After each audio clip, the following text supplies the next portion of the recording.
what I have here is that people only strive for happiness and joy, yet I believe this is lazy. Happiness is the quickest source of dopamine that we can get. Now, also take this with a grain of salt. Like, this is like, I'm saying this in the context of happiness being cheap and easy.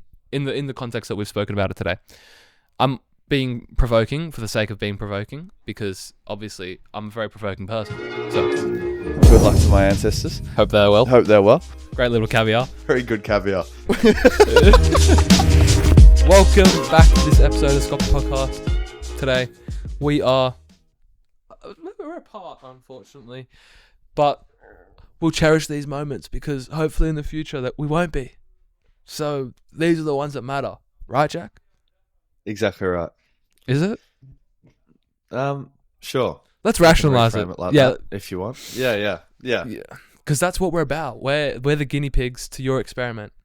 So learn through our doings, and let's see if this reframing actually helps us. Okay. Yeah. Pause.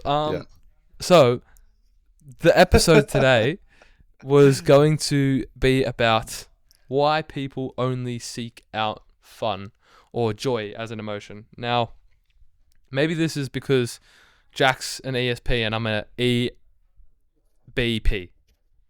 Now. And what's an EBP? Oh, NBP. Northern Beaches Princess. Okay.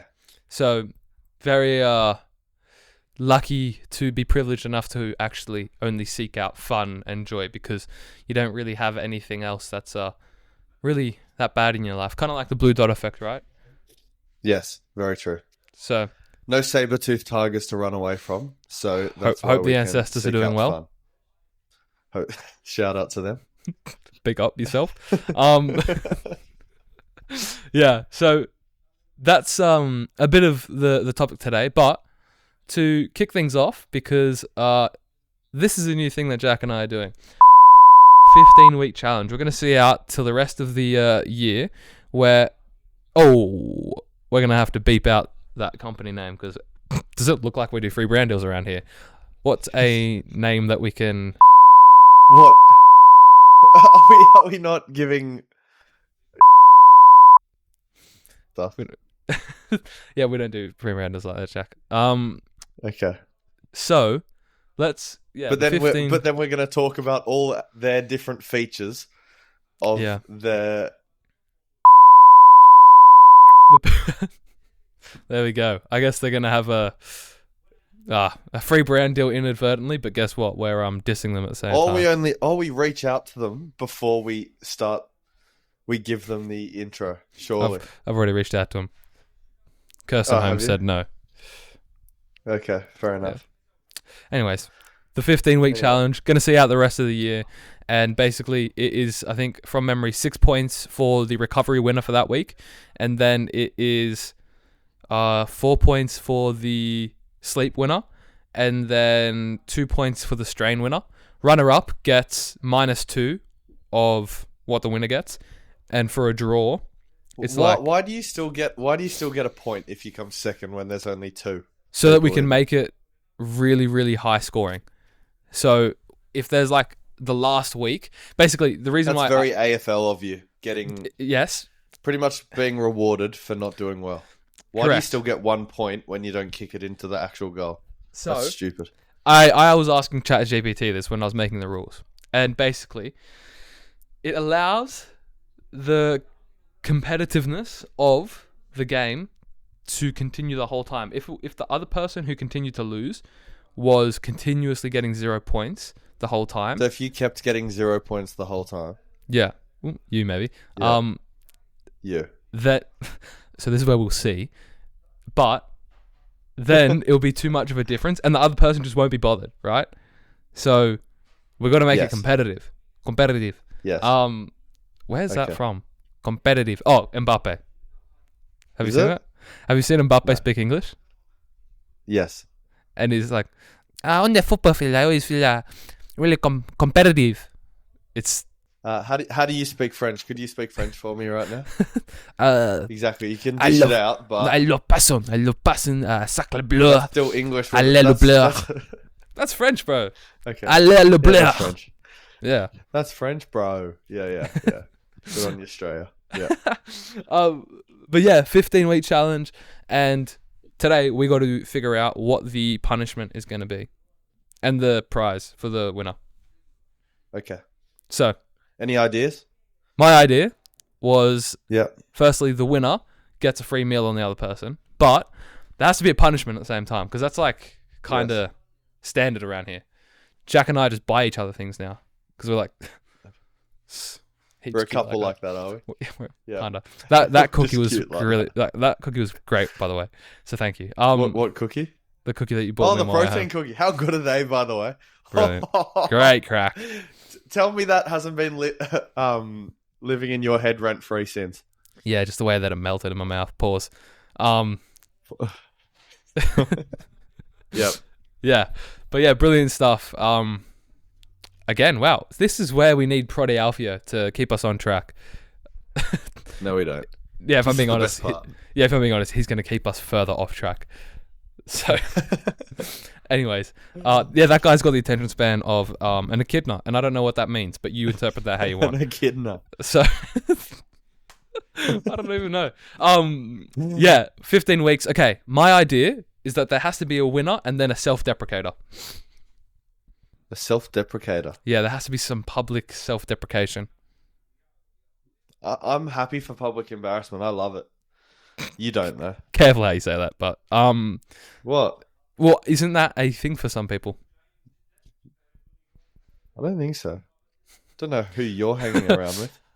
Well, I don't hang around with many, so it leaves a very, very small, small group of people. and considering you said that you love it. Not looking good. No, when you would reference. Callback. Yeah. Like, imagine we're in the city and we're about to go to a nice little restaurant, and you're walking up the stairs to the restaurant and you just trip, fall, and they're taking us to our seat. But that's not enough punishment for if you lose 15 weeks of work just tripping over. So maybe is it falling into Darling Harbour? How about it is... Maybe not Darling Harbour. If we go Bondi, you have to swim. To Bronte. Wait, can you... Definitely not. I'd die. Dying would be the punishment if I lost. Yeah, that's not public. That's not self-deprecation. Yeah, that's just death. Yeah. What do you equally hate as much as me? You know exactly where my head's just gone. What? Well, it's not. Oh, yeah. Sorry. You know, it's just everything's racing. I'm like, don't say it. Don't say it. Don't say it. Okay. What do I hate as much as you? What do I hate? That's Okay. How wait. about that? The winner gets to pick a punishment for the loser. They have time to think about it. Okay. And the winner gets a dinner of their choosing on the other person. Yep. Yeah, all right. Smart. Yeah, good idea. So that it doesn't have to be the same punishment. Yeah. Yeah, that is a good point. Obviously, there's many ways for me to embarrass you, but you'll struggle. Yeah, there's many ways I mean, just going outside is enough of embarrassment for me. You should see me when I go to Coles. I'm like trying to look down all the time. I could just get you to talk to some checkout lady. Yeah, I'm not gonna lie. When we went to the gym the other day, that was a struggle for me. You said I didn't even speak. I was like, sign language. I literally just handed him my key. I was like, "Yep, my lady." I'm not gonna lie though. I actually do that a lot. I would say that I try and make interactions as non-verbal as possible, but that moment I was like, oh wait, I probably should have said something there. It's okay. Oh, this is a Sculpted Podcast, and we're all about bettering ourselves. Exactly right. Baby steps. Oh gosh. Yeah, that's right. You start small. Small. Oh, here he goes. See you later. Yeah, catch you later. We're not getting him back. I think he's actually gone. All right. Anyways, he has gone. So we'll figure out the punishment. We'll go for the 15-week challenge, and he's firming this. He's actually doing this for the camera now. Yeah, 15 weeks, and we'll see what the punishment is. And we will see what the winner is. And we'll also see what the budget is for the dinner, because, yeah, it's gonna be spenny. Yeah, it's unlimited. Sushi train. No, I reckon for us to fuel our eating disorder, we go to some humongous all-you-can-eat place. Oh my God. I've got such a good idea when I win. It's a pretty much a win for you as well. Okay. If we go to you'll love it. Oh, okay. It's like the best all-you-can-eat dinner you can get. I have not had all you can eat other than on a Friday night on a binge eat in the pantry. Every Tuesday. Every Tuesday. Well, I get back from work and I've just starved myself from a Monday evening. And yeah. Oh gosh, eating disorder jokes. Oh, that's a trigger warning, I think. I think we have to say a PSA, trigger warning. And we can say it because we're two bulimics. Oh, really? Yeah. Self-diagnosed. Self-diagnosed. As well. No, I am. Well, you are. Yeah. No, I'm I don't clinically diagnosed. Wow. Are you clinically diagnosed? Yeah. No, I don't believe in it. I don't believe in it as well, but I was clinically diagnosed, which definitely didn't help. Definitely didn't help. I'm learning about that at the moment, how labels are really they're not helpful at all. Yeah, which is why every single time you gut, it doesn't help because we lean into it. Did we cut when I had to escape sneezing? No, I kept going actually. Did you? I heard you babbling on about something. Yeah, I was saying like, oh, he's really sticking to this joke here. What? Well, bye, I'm gone. I didn't know if I was going to get you back. Unfortunately, you did. No, fortunately. Fortunately. Oh, thank you. Yeah, of course. Thank you. So, obviously, the poop challenge. I can't say it was straight face because it's just the most childish thing. No, we can't say poop challenge. Yeah, it's got to be something else. We might just give them free promo and then they'll. They're a competitor. Are they? Yeah, with the Sculpted app. Then why the hell are we doing that challenge? It's a great point. We'll do the Sculpted app challenge as soon as it comes out. How about we call it the Sculpted? Actually, you probably could get in trouble for that. Yeah, probably could get in trouble. No, but I reckon Whoopx Sculpted app in the future, possible. Oh, so you've named the brand now? Oh, cool. Yep. You know what? I have. You know what? I don't have enough patience to go and edit every single one of these like little things out. So, yeah, because I spent around 6 hours yesterday. Doing what? Editing what? Editing the podcast. With the one with Aria? No. The one before and Aria's, and I still didn't even finish. We should probably try and get Jack McLaughlin on, the Olympian. Oh, really? The swimmer. The swimmer, yes. The swimmer, that was implied, mate, when you said Olympian. Or swimmer. Yeah, great point. Great point. So, we'll see what the guests are like. If I'm being honest, I wasn't actually planning to get too many guests on since I got you, because I was thinking we're just going to do internals. But because we're like #1 podcast in Australia, people reach out to us. So, I don't know why you're laughing. So, it's about the narrative we feed ourselves, Jack, isn't it? Yeah. You're right.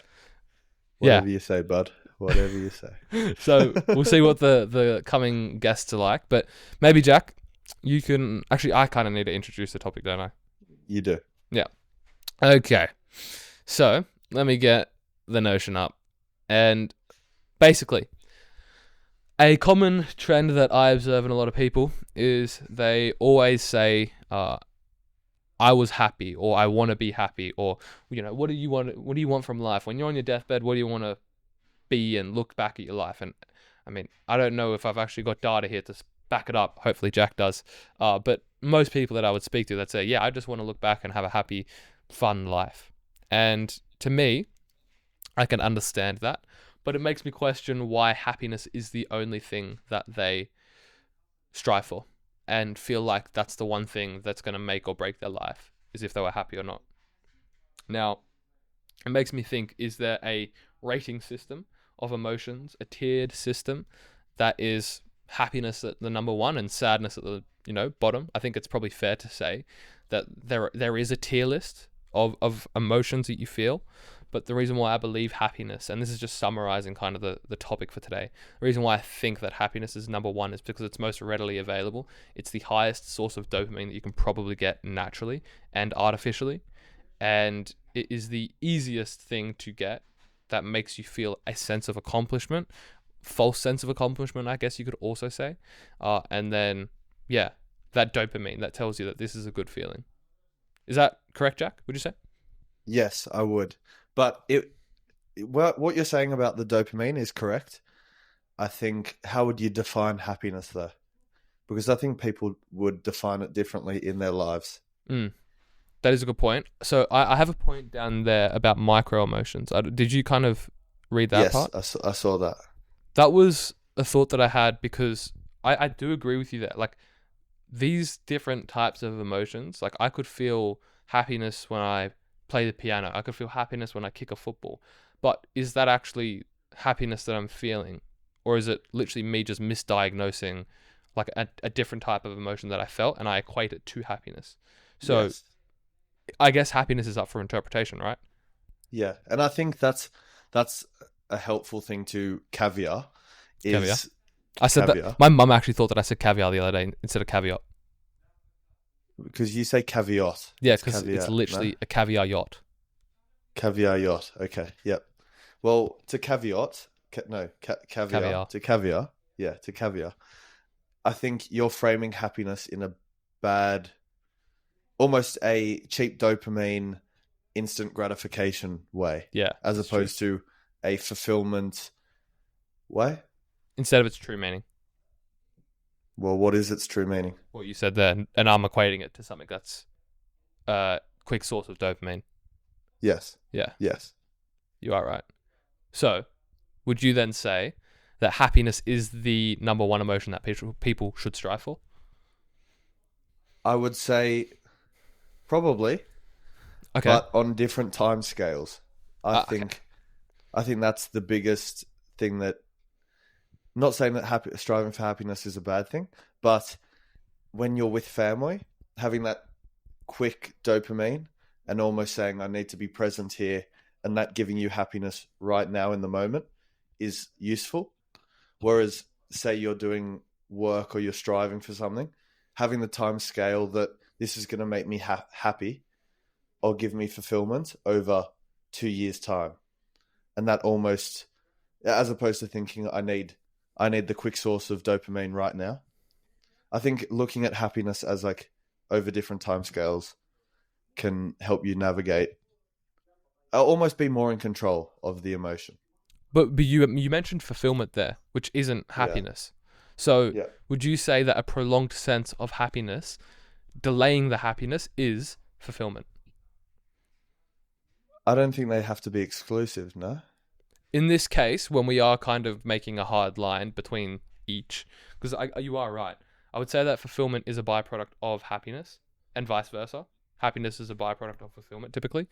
But the reason why I have correlated happiness to cheap sources of dopamine is because the happiness that I believe that most people strive for today is those cheap sources of dopamine because it's the most profitable. It is literally always going to be profitable in the society that we live in, because if I eat sweets, it's going to give me a sense of happiness, a false sense of happiness in that moment.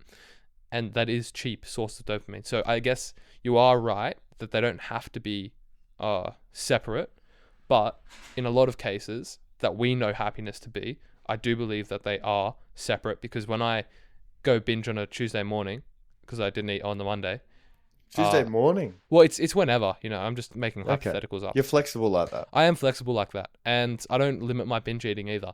So... No limits. Yeah, no limits. Exactly. And that's why the all you can eat is going to be horrible for us. Big belief of the SCULPTED Podcast. Yeah. Never limit yourself, guys. And that's exactly why Jack and I are so susceptible to eating disorders, because we don't limit ourselves. And it's that growth mindset. It's all about a growth mindset. And I'm not talking the waistband, because as soon as we see growth on the waistband, we won't eat for a month. Oh, gosh. Only we can make these jokes. But yeah, where were we? No idea. No idea. Happiness being, it's not directly related. Prolonged happiness, I think, is fulfillment.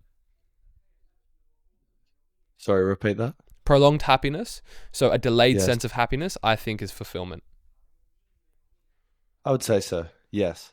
And I think just if we look at what would happen in your brain when you're saying, you're exactly right about cheap dopamine, it would be people are so trained to need quick sources of dopamine from, and that's task switching at a young age, right? So playing with this one toy, then interacting with this one person, then talking to their parent or whatever. So it's quick task switching, which means that they've never trained themselves to almost spend lots of time on one thing and then get the fulfillment or the dopamine downstream from that. Or it would probably be more serotonin, which is like kind of a happy mood as opposed to the excitement boost that you get from dopamine.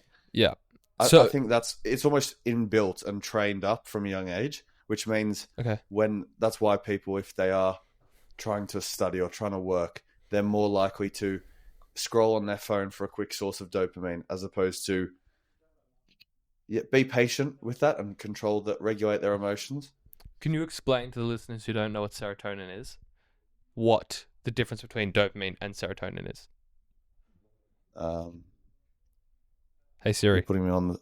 Hey, go ask Siri. Do you want me to? Ask Siri and... Yeah, ask Siri, then tell me, then I'll tell them. Okay. What is the definition of serotonin? Okay. Well, serotonin is associated with happiness, focus, and calmness, so more of long-standing moods, whereas dopamine is more that quick-firing motivation and energy that you would get after a gratifying task. Okay. So, in this case, serotonin isn't necessarily the direct reward of scrolling your phone and, going through TikTok and, eating a sweet or eating sugar and things like that. That's not necessarily serotonin, is it? No. It's dopamine. No. I think we could, for loose terms and to simplify it, say that serotonin is what you get from fulfillment. Yeah. Whereas dopamine is what you get when you scroll your phone. So dopamine is a false sense of happiness. It's not even happiness. I wouldn't it's just say it's different. It's like it's motivation, and it's an addictive motivation. It's like a really short-term high that what they've said as well, your spikes of dopamine, however high your spikes of dopamine are, it has an equal low as well. So yes, if you imagine a graph, it'll go up. Yeah. The same amount it goes up, the trough is the exact same. Yeah. So whereas I think serotonin is more manageable. Is serotonin more worked as well, other than, of course, serotonin reuptakers, which is a drug? Yes. More work. What do you mean by that? So I can't necessarily fake serotonin outside of literal drugs. No, but your brain sort of learns what to respond to serotonin, like when serotonin should respond. You know what I mean? It's kind of what you learn is fulfilling. Okay, that's a good point that we can probably expand on a little bit more, because when I would first kick a football, and then when I could, kick a football much better, so questionable, to when that was. So when are you getting to that point? Yeah, well, that's why I stopped. You're still working on that? Still working, yeah. We'll never get there. But the technique, progressively, it wasn't an inherent trait having serotonin being released every time that I kicked a football quite nicely, if that happened. It was more of a progressive thing that happened through my body, brain getting used to that sensation of getting better. Yes. So we should always work for serotonin and try and control our dopamine levels as much as possible. I think so. I think being aware of that, and then with the awareness, you're not held prisoner to cheap dopamine. I think that's always something I try and think about, is don't sacrifice your ambition for cheap dopamine. What would you say the easiest source of cheap dopamine is? Scrolling on your phone, or getting a text message, or getting a text message back once you've texted someone else. Would you say that's dopamine? I would. Because see how that's not really happiness. I mean, definitely if you message me, it's definitely not happiness. But And that's called depression. Again, self-diagnosed. Great point. Great little caveat. Not a very good caviar. Hopefully they have that at the buffet you're going to buy. Hopefully not for my bank account. You know how, going back to the point, because someone has to. Someone has to. Someone has to. And it's not going to be me. So, yeah, on to the point. Yes. It's not exactly happiness, that feeling, but it's almost like an addictive rush that you get. Yeah. It's like if you get a like on your LinkedIn post. You know what I mean? Oh, the happiest. The happiest. Or when I see Jack McLaughlin replies to my post that I tagged him in today, and I see a little red love heart, I'm thinking, of course. What's this warm little fuzzy feeling inside of my heart? Yeah, I don't think that's dopamine. That's something more, man. I don't know what it is. Anyways, gosh, No. flustered. Flustered. I have a piece that I want to kind of expand on here, and yes, it's written. Yes, it's scripted, but I've got the memory of a pterodactyl. See these animal references today? Very creative, I must say. So, did you watch some David Attenborough? Did you? I actually went to sleep with David Attenborough in my ear. Did you actually? Yep. Don't judge. Sleeping with a 95-year-old. That's a bit weird, mate. What I have here is that people only strive for happiness and joy, yet I believe this is lazy. Happiness is the quickest source of dopamine that we can get. Now, also take this with a grain of salt. Like, this is like, I'm saying this in the context of happiness being cheap and easy. In the context that we've spoken about it today. I'm being provoking for the sake of being provoking, because obviously I'm a very provoking person. So, would provocative be a better word than provoking? You know me, I wrote down that little precursor in the thing and obviously spelled it wrong. Spell provocative. Provocative. Prov. Occative. Yeah, occative. How do you spell occative? Well, it sounds like soccer. So, Provoc. No. What? I don't think so. It's got to be a C. It's a K, bro. You're just provoking me now. Wow. Thank you, done. my lady. There's no... Oh, you are right. Oh, look who's the dummy now. What school did you go to, Jack? No school. I dropped out. Same. Okay, so, provocative. Provac. No. What? I literally said that the first time. That aged so badly. I literally said that the first... Provoc. Prov. Provoc.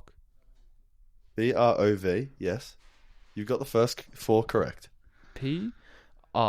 Why are you counting on your fingers, mate? I'm writing it down on my leg. No, wrong again. So it's provocative. Oh yeah, probably is provocative. So it's OCATIVE. Correct, mate. Thank you, my lady. Okay. Now, back to the topic after 5-minute delay of him trying to spell a word he didn't even know. Yeah, so I'm trying to be provocative here. Okay, there are so many sources of dopamine that are readily available, cheap and easy for us to obtain, thus making it the standard procedure or core emotion to strive for. Imagine a world where we as humans never valued happiness as the number one emotion. Would we be in a better place? In my honest opinion, I actually don't think so, even though you might think that's what I think. But why? So, because happiness is profitable, it's quite often the most profitable source of emotion that we can get in the current, economic landscape that we live in, because it could be through food, it could be through social media, it could be very, very cheaply sourced. I mean, to a degree, listening to us, or primarily me, trying to spell provocative may be of a source of dopamine for you. Let's hope that it wasn't, because let's hope that's serotonin, because we're the SCULPTED Podcast and we like to, give you the right feelings. Correct. Anyways, Pause. So I was hoping that, yeah. So happiness as we know it is derived from instant gratification, and I preface as we know it in this context that I'm speaking it about. So instant gratification is training us to look for the next source as we become more and more tolerant to it. So just as we've explained before with gamification, you get a higher level of homeostasis, which means the next time that you try and, get the next level, it should be further away. And that's the same thing with dopamine. So you get the instant gratification and you're always looking for what's next. So if we didn't have a society that relied on instant gratification, but relied on delayed gratification, we would probably be in a better place. But there would also be a large category of people in that society that would still want the instant gratification. And naturally, the instant gratification will always win over the delayed gratification because it's profitable, it's cheaper, and it gives you the same feeling in that time. As humans, if I was to give you the red pill or the blue pill, and the blue pill gave you everything right now, or the blue pill gave you all of the same things, but in 10 years' time, you'd probably take the one right now. Right? So delayed gratification versus instant gratification. Instant gratification is a facade, but delayed gratification is the real deal. So if I was to give you the $10 million now and $10 million in 3 years' time, but as soon as I give you the $10 million, you then find out that it was all of a joke and you got pranked, but if you actually waited 3 years, you would have had it, then that's kind of the same example here. So imagine someone who strives for pain, growth, and hardship, not the emotion during that current event, but the byproduct of striving for the pain, growth, and those different things quite often relies, on the other side, lies better results. And that's that waiting period for 3 years to get the $10 million or getting the $10 million now and then realizing that it was a facade the whole time. So in a world where we do have that delayed gratification, is that a better place? And I actually said I don't think so, because there will always be people who want the instant gratification because we are humans. Did that make sense to you, Jack? That did make sense. I think I wouldn't even limit it just to happiness. I think that would be any short-term emotion. That could be sadness. That could be anger, loneliness. I think we're definitely in society today, very inclined to act on our emotions straight away because there are so many solutions to fix those short-term emotions, which may hinder our chance of, like you're saying, delayed gratification and get a greater sense of fulfillment later. But I think we are such a prisoner to our short-term emotions now that, and obviously, like you said, the economy relies on that. Yeah. When you see a business, when they're marketing their product, their whole selling approach is on short-term emotion, quick fires of happiness. Very true. So, very good point. And this is where I like the dynamic of the podcast, because I can say something for about 5 minutes and then Jack summarizes it and says the core pieces and actually makes it sound smart. So that's why it's a good dynamic. Is that what it sounded? Yeah, I think so. I was hoping you were going to make my one sound smart. Well, I don't know if you've seen in the clips recently, but I reckon like 2 out of the 6 will be me, and then the remaining 4 will be you, because you just say it quicker than what I do. Maybe I'm just self-centered and I talk more than you. No, I've looked at the tracks and I speak more than you. Oh, okay. Yeah, I'm like, oh, damn I'm humble and smarter. Wow. I actually analyzed the audio tracks and I'm like, damn, I speak too much. Do you? Yeah. That's not a good case, Jack. He's just grabbed his Fiji. A quick source of dopamine. He's just grabbed the Fiji. Brrr, brrr. Hominin. Oh, no one's going to understand Sorry, that. I needed a quick skit out. Yeah. Oh, gosh. That's going to be banned in the actual studio. When I was looking for the dopamine example, as if I didn't pick up my fidget spinner. But what is that? Do you think that is dopamine, or do you think that's... What is that? Specialness. For the want of a better word. Yeah, and don't we all want that little bit of specialness in our life? I think so. But what actually would that be? Because that's not dopamine. Because you're at least earning your dopamine. How? Well, just... By spinning the thing. Yeah. Like on TikTok, you're not earning it. It's putting your energy somewhere. Yeah. Or maybe it is, because it's an accelerant. It's an accelerant to your dopamine, as much as TikTok is. except TikTok is Yes. more of an accelerant than the fidget spinner. Yes. So maybe it is I think- dopamine, but not as high as an accelerant. I did not mean to take us this off topic. I just thought it would be a nice little comedic timing It was. of a fidget spin. But, But because we're so philosophical, we had to overthink fidget spinners. we had to overthink the joy of having a quick fidget. Yeah. Pause. Yeah. See how I'm now starting to hold on the pauses and just give you the alley-oop? Oh. Yeah. I feel it's a weird sense of authority now when I get to say pause. I feel like I really have a part in the podcast. As soon as you get the pause card, if there's a guest and I alley-oop them for that, I say, yeah. No. I'm not going to say something sus out of nowhere. But if I do alley-oop them and I just leave the air silent, just waiting for a pause, yeah. You know that you've got a good spot on the pod. Yes, exactly. I don't know who we could do it with though.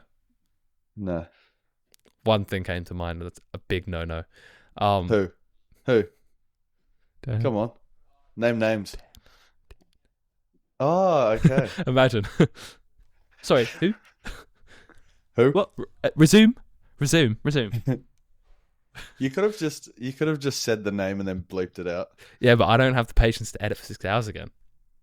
I've got things I need to do. I've got apps that I need to make. Actually, the first 4 pages of the app are now complete, so that's pretty cool.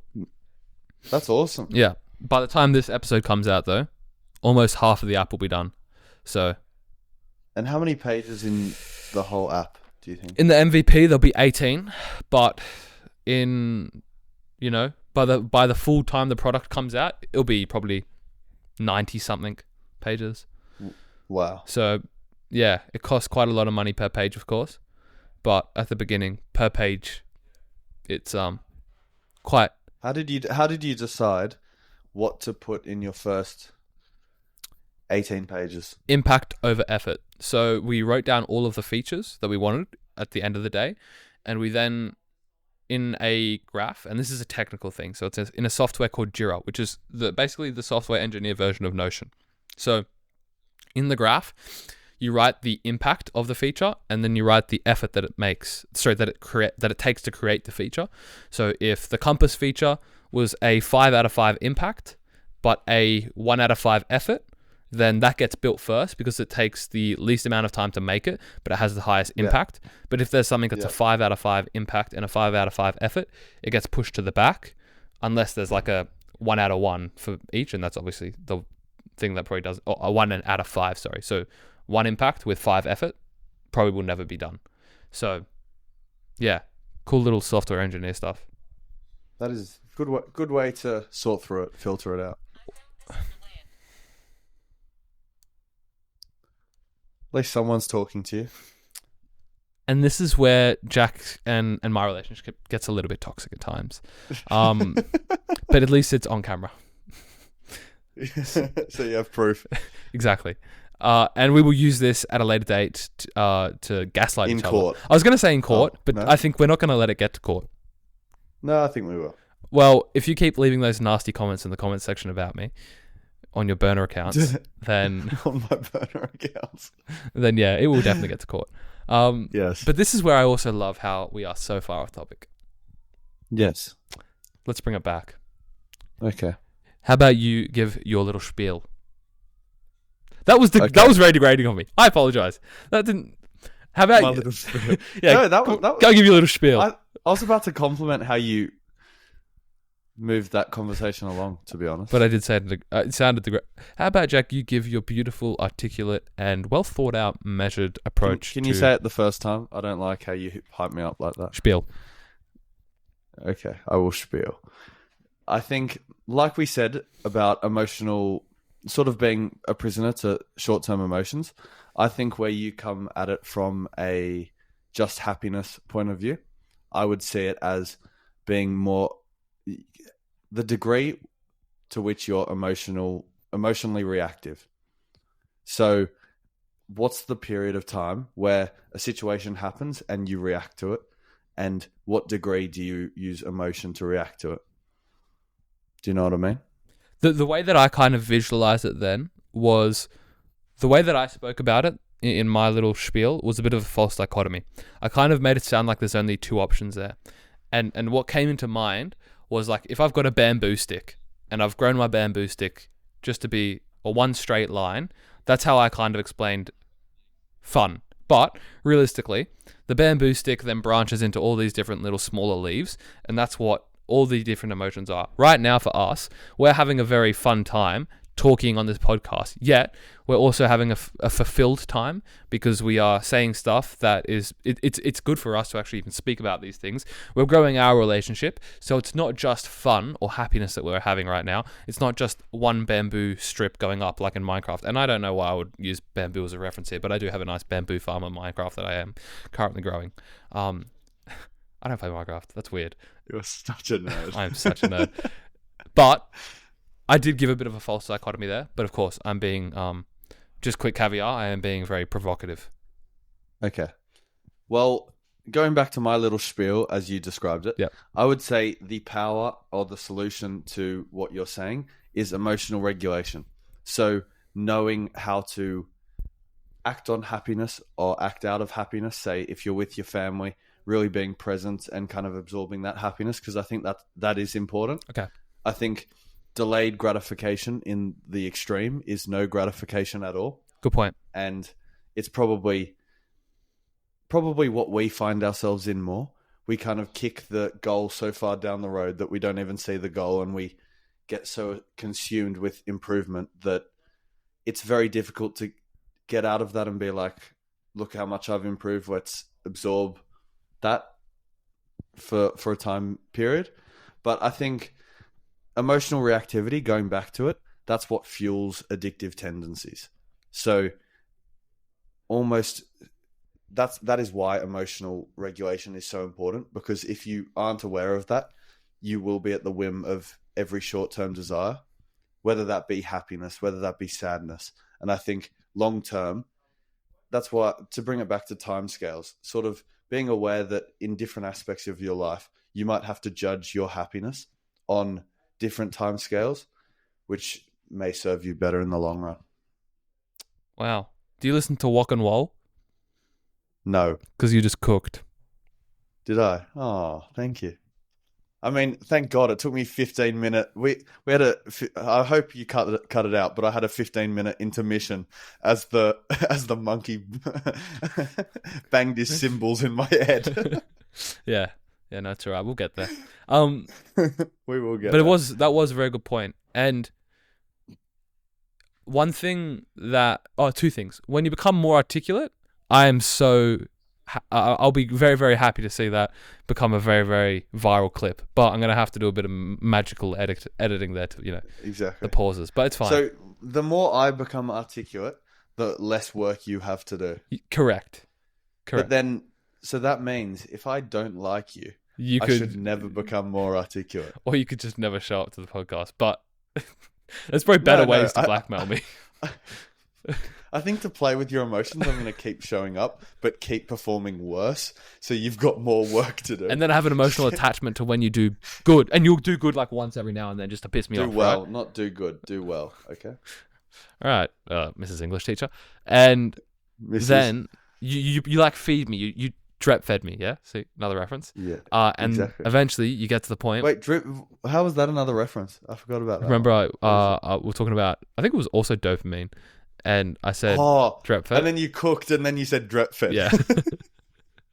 Got so many callbacks. Brilliant. So, yeah. In that case, you keep on just giving me little hits. And you say, yeah, this time you give me something that was really articulate, and the next 5 inarticulate. And then you keep me hooked, something like that. Correct. Am I giving you a better game plan to manipulate me now? That was my game plan all already. along? Okay. It's good that you're aware It's of good I'm aware of it now. The other thing that I was going to say is you spoke about kicking the can down I don't know what that saying is, but kicking the can down the road. It's usually for when you're avoiding problems. That was probably not appropriate. Gee whiz. Marked it. Just talking about your lack of editing, then you make a Oh gosh. Ugh. Okay. Yeah, no, kicking the can down the road is usually for problems when you avoid them. Yes, But I think because we've got so we many of use them. it. Yes, we just avoid them. No. But I think what we do is we get so consumed with the self-development Yeah. that you try to develop yourself so much that you never actually get to reap the rewards of your self-development. Yeah. And so the point that I wanted to add to that is that that's not saying don't kick the can down the road, because it's definitely better than not kicking the can at all. It's definitely a better pursuit. But like we kind of spoke about last week even, was you kind of got to know when to either pivot, call it a day, or actually reap the reward a little bit better. And for us, I genuinely think if we didn't choose football, we probably would have had a much different upbringing. Because for football, being Australian, being in the position that we were, it was always against us. Very, very, very much so. Like the odds are always against us. If we were to do a different Yes. sport, profession, and whatnot, and actually put our energy into something else, I reckon that we would be. And this isn't to say it would be in a better place, because I think that a lot of the lessons that we've learned are very helpful because we kicked that can so far and we had such high ambition. And I would still say that I'm very much in that place where I have such high ambition. Like even me if I am able to make this app even work, crazy.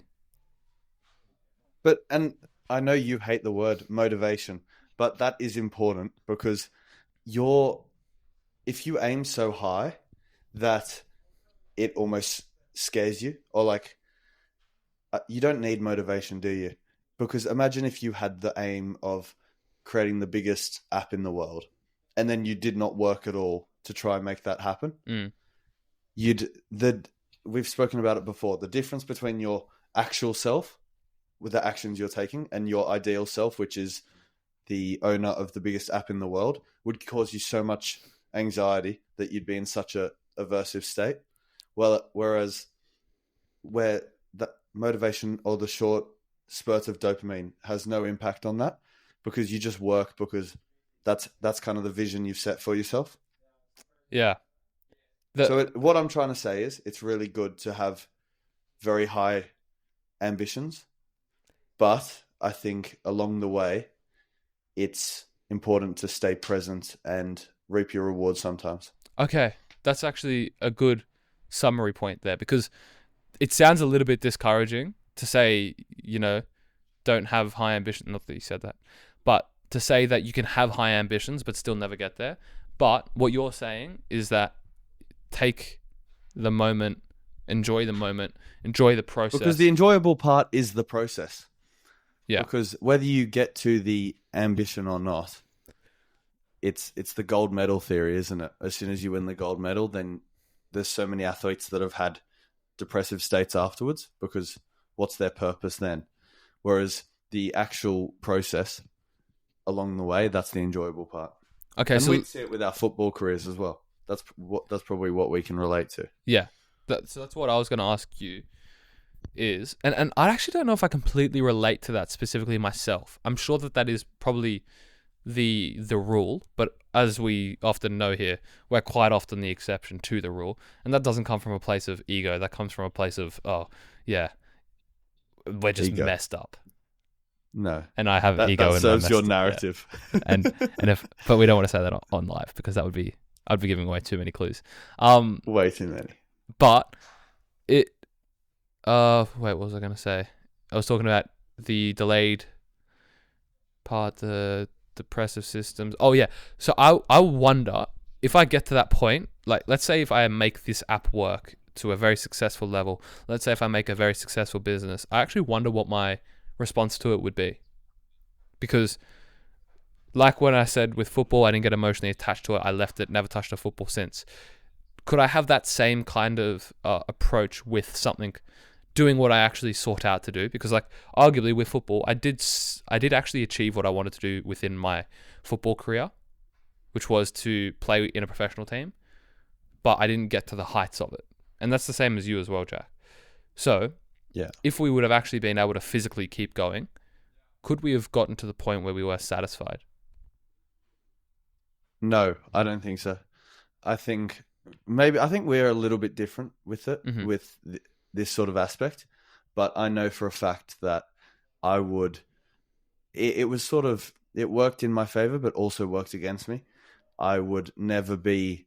As soon as I achieved one thing, I was always looking to the next thing, and it almost made me, another word you hate, burnout, because I never had that feeling of progression, because I never stopped and actually acknowledged that, wow, you know what, I'm always trying, I'm so future orientated Mm. that the anxiety around I need to get where I'm going, as opposed to look where I am now and focusing here, and sort of like embracing that's what I'm trying to say is, don't sacrifice your huge ambition for the future, but almost take the second to embrace where you are now, because that is all you've got, really. Yeah, I'm just trying to think, what would my approach have been? Because I'd say it's probably still the same. I actually, I would probably say my approach is similar to where you are explaining now. I wouldn't say that like I was too, because I also still would say that I was never satisfied, but I probably did think that I could get to a state where I was satisfied, yet I still held the belief that I wanted to become the best footballer in the world. So it's like, that's Yes. it's an insatiable goal, yet I did feel a sense of satisfaction where I was. They're two counteracting things. Okay. Because I think I would have thought the exact same as you just said, Yeah. but I had real evidence that I wasn't like that. I would have liked to think I was like that, but then when I made my debut, or when I was at Brentford, you'd think that, oh, you'd be in a pretty good, happy state, but I wasn't. hmm So in the moment you weren't. No. Okay, interesting. Because when I think about that as well, I probably was the same, yet I would get moments. And maybe this is where I tie this into like my technique, I do believe, was very, very high level and was probably above the level that I always played at, to where I had like a false sense of I'm better than the players on my team, yet in the games I'm not. So it's like I could Okay. always get higher. So yeah, it's a weird Yeah. kind of level. Yes. We don't need to reminisce on our booming football careers too much, because I don't want transfer market to get rid of me playing for MacArthur Bulls, because that's the only sense of ego I still have left. So as soon as Okay. it says retire to my After transfer that, market, yeah, long day. the podcast is stopping. Oh, the podcast is stopping. The Sculpted app is stopping. Everything's stopping. I'm actually just, calling it a Yeah. day. Full stop. That was the one thing I was Into looking forward to. retirement. Yeah, What were you looking forward to? getting on transfer market. As soon as I got onto That's a that, weird sense of ego. yeah, as soon as I got well, it's because it's like that's the ultimate thing. As soon as you're recognized as a professional footballer, what a day. Yeah, see, but after that, then what happens? Which is what I'm saying, right? Cry yourself to bed each night. Yeah, pretty much. Oh, been there, done that. I actually haven't, Yep. but for the sense, for comedic timing, right? The comedic timing, exactly. Gosh. Exactly right. Do you have anything else that you wanted to touch on there? Yes, I think about emotional reactivity is what I like to think about is 4 risk states which make you more reactive to your emotions. Okay. And the acronym for that is HALT, HALT. So if you're hungry, I would have spelt it you're HOLT. angry. Captain Holt, hey? You wouldn't have watched Brooklyn Nine-Nine, would you? Don't know what the heck that is, but I just nodded. Oh my goodness me. Please watch Brooklyn Nine-Nine. You'd find it very funny. Sounds like Okay. a made-up thing, but okay. I can't believe you've never heard of Brooklyn Nine-Nine. Oh, Brooklyn Nine-Nine. Yes. I literally thought you were saying like Goo Goo Gaga. Oh, really? Yeah, it's Am I that poorly articulate? it literally just sounded like Brooklyn Nine-Nine. Brooklyn Nine-Nine. Yeah, okay. You've heard of Brooklyn Nine-Nine. It's a movie, haven't you? right? It's Dwayne The Rock Johnson and Kevin Hart. No. Said that with so much confidence as well. Back onto your point. Yes. HALT, HALT, not HOLT. Yep. It's if you're hungry, angry, lonely, or tired, they're 4 risk states which make you more susceptible to acting by your emotion. Okay. And that's what I always try to think about as well, is if I am in one of those states, almost trying to act by your morals or your beliefs as opposed to being a prisoner to your emotions in those times. Okay. So would you then say a good way to start to train yourself to have more control over those weak moments is to put yourself in those uncomfortable situations, put yourself in those halt emotions, and then actually control and test yourself to the maximum and really try and have control over your feelings, maybe even just be present in what it feels like to be there and not let your actions or your thoughts control your actions. I think so. I think what you said about being present and aware of it is the biggest thing, because I mean, we all fall victim to it eventually because we're just human. And I think if you're lonely, seeking out comfort or human connection is not a bad thing. That's probably an evolutionarily protective mechanism, right? What happened? I just thought of a Bobby Lee clip in my head when he talks about him being lonely. You can probably understand where it goes from there, but yeah, probably. Yeah. I need to stop looking at you for your reactions while I'm talking. I was just really trying to tame it. I was you probably saw like the yeah. What was I saying? Loneliness. Yes. I think, yeah, it's inevitable that you're going to act on it because it's not a bad thing to act on it sometimes. Yeah. But being aware of it can almost... I know when I first heard about those risk factors, it definitely changed the way I thought about... or almost thought about myself in those times where I have just acted for cheap dopamine. Yeah. As opposed to like scolding myself for it and being like, why is that so against where I want to be? When you kind of realize why you're doing it, it's quite simple. Yeah. So the other thing, so hunger, then O was... You spelt it wrong again.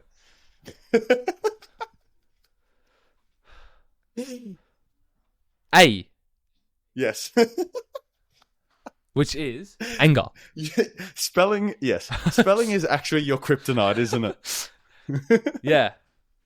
And donuts, but that's another thing. Gee whiz, your eating disorder's got a few shout outs today, Mike. Yeah, big ups the bulimia. Hope you're well. Shout out to them. Yeah, shout out to them. Anger, loneliness, and then tiredness. Yes. All right. Would you say fasting's good then? Why? Hunger. But that's the way you fast. The way I fast, I am actually not too hungry until I start eating. I'm not very fast at all. I can't even walk. True. It is true. Yes. Well, the way I fast, I'm not hungry until I start eating. This actually might become an eating podcast. Mukbang style. That actually might be the best way for us to get over our eating disorders, is that every single time that we eat a meal, we just have to do a podcast together. And we can't eat outside of that. No. Nikocado avocado style. Oh, predictions! Predictions. You look a bit like him. That's just the most offensive thing. And guess what? You act a little bit like him. How about that? Ooh, yeah, arguably worse. So that is even worse.